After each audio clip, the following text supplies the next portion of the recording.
Good morning, scholars. This morning I had you start off with a video in which you saw the following problem. The problem states 3 times 1/6, right? Now, please notice that in this problem, we have a whole number and we have a fraction.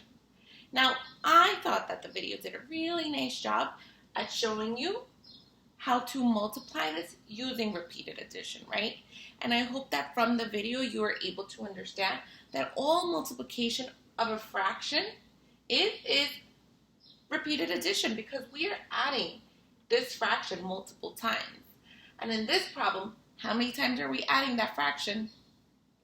3, okay?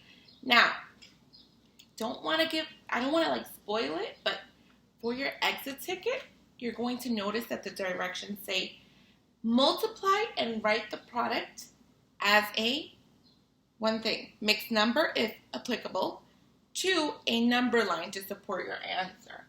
And so that's what I'm going to dive into in this morning's video, is how to show this work using a number line. So when I think of the fraction 1/6, I know that it is a part of a whole, right?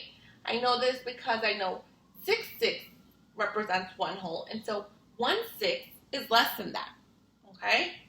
Now, we've already seen the visual of 1/6 in the video, but in case you need a little bit of a refresher, this is what 1/6 represents using our classic tape diagrams.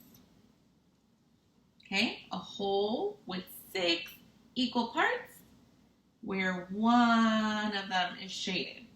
And so, if I were to multiply this 3 times using a number line, I know I'm going to get, 1/6, 2/6. Well, visually I can see that the answer will probably be 3/6, right? However, how would I show this? Or how would I show my understanding in a number line? Well, just by looking at the problem, I can tell it's going to be anywhere between 0 and 1, right? And so I'm going to start off my number line like that. And I hope that you can see from your end. I'm going to try to make it actually a little bigger. The first thing is to draw a line. I'm going to label it 0 to 1. What might I do next, friends? If I have 6. Yep, so I'm going to partition this number line into 6 equal parts, kind of like we did in this tape diagram, and kind of like you saw in the video this morning. And so I like to always draw my midpoint. Makes me get a little more of an accurate drawing. And I'm going to partition 1/6, 2/6, 3/6. We keep going. 4/6, 5/6, and guess what, friends? I'm at the 1 mark where we also know it is represented by 6/6, right? Now, let's switch up the marker. Remember, all it is adding 1/6 3 times. So, if I start off at 0, and I go 1/6 3 times, I'm going to go 1/6, 2/6, 3/6, right? Again. 1/6,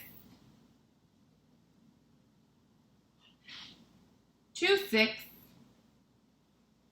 and let's add one more, 3/6.